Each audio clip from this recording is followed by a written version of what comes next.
Historia clínica en psiquiatría. Primer videíto sobre introducción a la psiquiatría.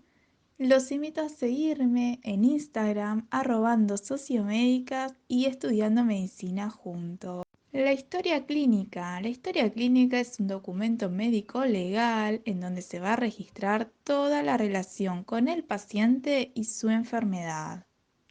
De más estaría decir que es todo el registro de los datos de las distintas exploraciones y entrevistas que se le van a efectuar al paciente.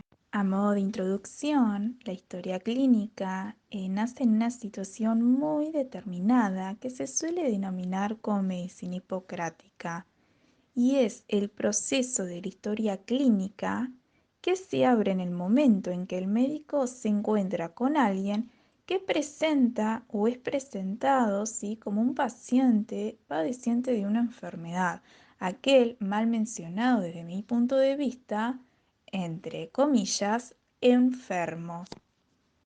Por lo tanto, ¿cómo podríamos definir la historia clínica?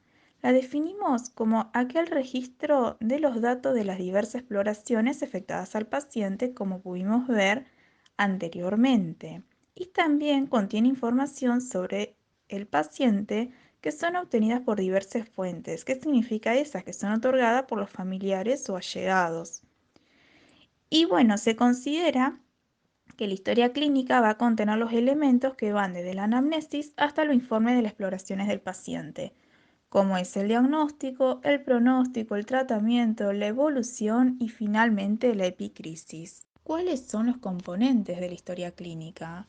Son los datos filiatorios, el motivo de consulta, internación, enfermedad actual, los antecedentes personales, los familiares, los sociolaborales, el genograma, el examen psiquiátrico actual, exploración física, los exámenes complementarios, el diagnóstico, pronóstico, tratamiento, evolución y epicrisis al alta, que a continuación vamos a ir desarrollando cada uno de estos.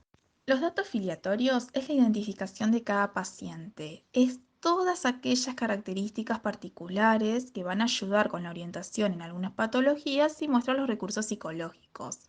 Es el apellido y nombre completo, el género, fecha de nacimiento, edad, DNI, contacto del paciente o de referente afectivo familiar para poderlo ubicar. Hay que tener en cuenta si el paciente llevó una tercera persona, entonces se tiene que indicar quién es y qué relación tiene con el paciente, con quién vive, su composición familiar actual, ¿sí? Ahí, bueno, el estado civil, si tiene hijos, cuántos, la situación laboral, la procedencia, el nivel de escolarización, la ocupación, la religión, grupo étnico, nivel socioeconómico, fecha de entrevistas y bueno, y lo más importante, el número de historia clínica.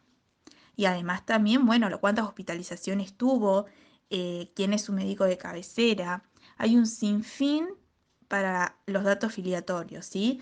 Recuerden todas las características particulares para que conozcamos la persona, así nos podemos orientar. El motivo de consulta es el registro literal de los motivos por el cual el paciente decidió buscar ayuda. Se debe registrar toda la información con las propias palabras del paciente.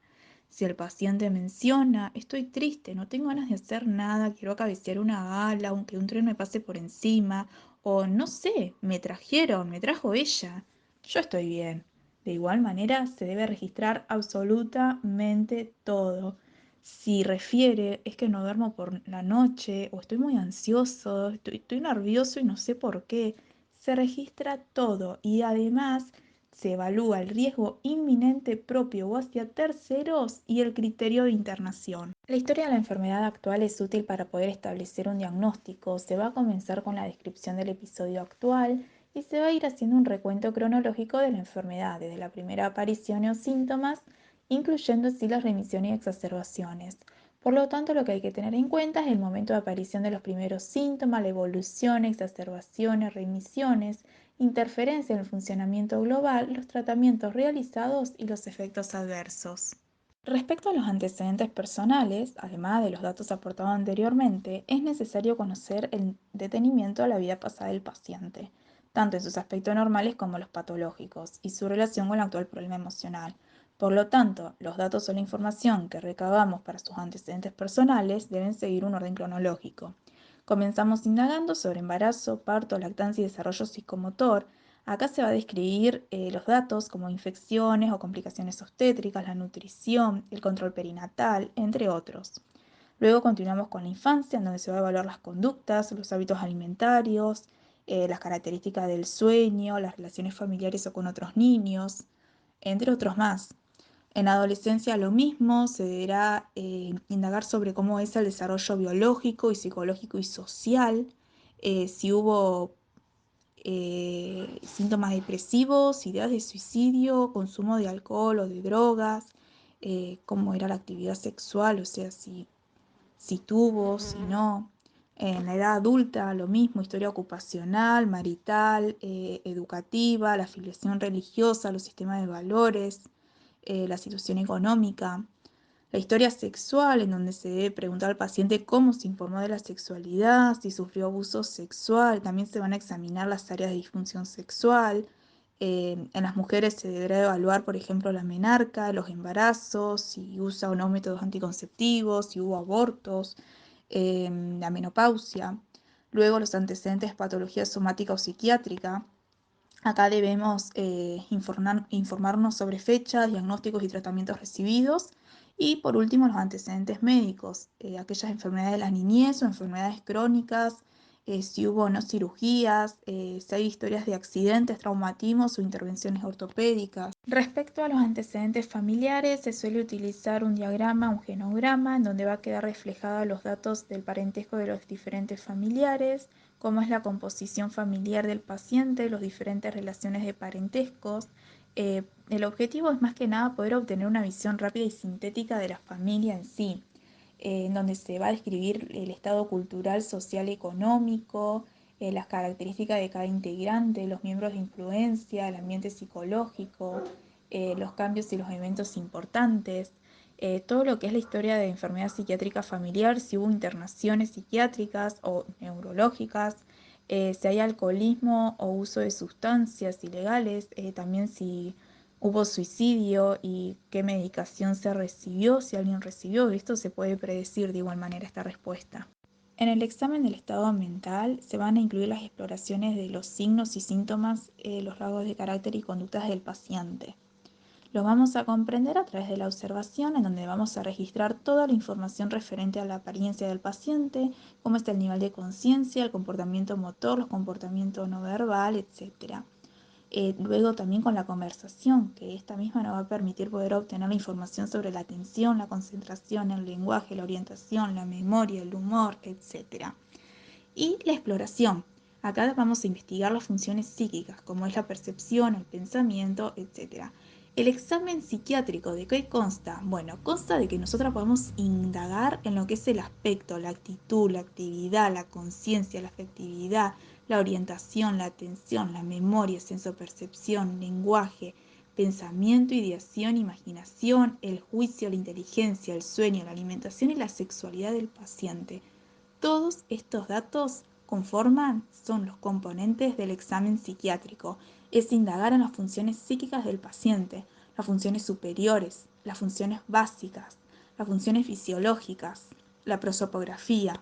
Los exámenes complementarios encaminan a descartar lesiones orgánicas y también incluye información de una detallada exploración física general y otras más específicas. El examen complementario en sí es el plan de exploración rutinaria del paciente para poder comprender así análisis de sangre, hemograma, función hepática, renal, glucemia, cómo está el balance electrolítico, la función tiroidea, serologías, análisis de orina, electrocardiograma, entre otros más. Para poder realizar el diagnóstico se deberá incorporar un modelo de diagnóstico que recoja con mayor amplitud las características del paciente. Se puede utilizar, que desde el 2003 se está rigiendo con su nueva actualización y en la quinta edición, el Manual de Diagnóstico y Estadístico de los Trastornos Mentales 5, el DSM-5. ¿Qué cambios hay entre el DSM-5 y el DSM-4? Bueno, es la modificación de la numeración y que se va a vincular con la posibilidad de agregar nuevas versiones sencillamente y que va a desaparecer el sistema multiaxial. Como podíamos ver, los ejes que se encontraban en el en el DSM-4, bueno, se eliminan, desaparece ese sistema multiaxial y se terminan eliminando los ejes 4 y 5, que eran los que hacían foco en lo socioambiental y funcionamiento global. También podemos identificar marcadores biológicos, una mirada más dimensional, una buena formación profesional, responsabilidad ética, que las habilidades y competencias también se encuentran para poder elaborar el diagnóstico y el saber comunitario, no solo al paciente, sino también a la familia. Eh, y bueno, y que de buena praxis poner los diagnósticos en cuestión y revisarlos. El pronóstico es una opinión sobre el curso probable inmediato y futuro, la extensión y el resultado final del trastorno, y se deberán detallar los factores pronósticos positivos y negativos. Y cuando se trate de procesos recurrentes hay que prestar atención al riesgo de las recaídas y también la prevención de las mismas. El plan de tratamiento va a contemplar todas las intervenciones terapéuticas, farmacológicas, psicológicas, sociales, educativas y las rehabilitadoras que los pacientes precisen y van a estar orientadas a la resolución de los distintos problemas del mismo. Se va a registrar también la evolución durante las sucesivas entrevistas, los cambios de medicación, de diagnóstico, de pronóstico, y cuando se dé la alta médica se va a realizar una valoración general del caso, desde su inicio, pasando por el curso y evolución hasta el momento del alta, lo que esto lo llamamos como epicrisis. Habiendo finalizado este video sobre la historia clínica en psiquiatría, los invito a suscribirse en el canal, también que le den like al video y que me sigan en Instagram @sociomédicas y en Estudiando Medicina Juntos, en la cual para más información, dudas, comentarios, los voy a estar esperando su mensaje. Espero que le haya sido útil. Hasta luego.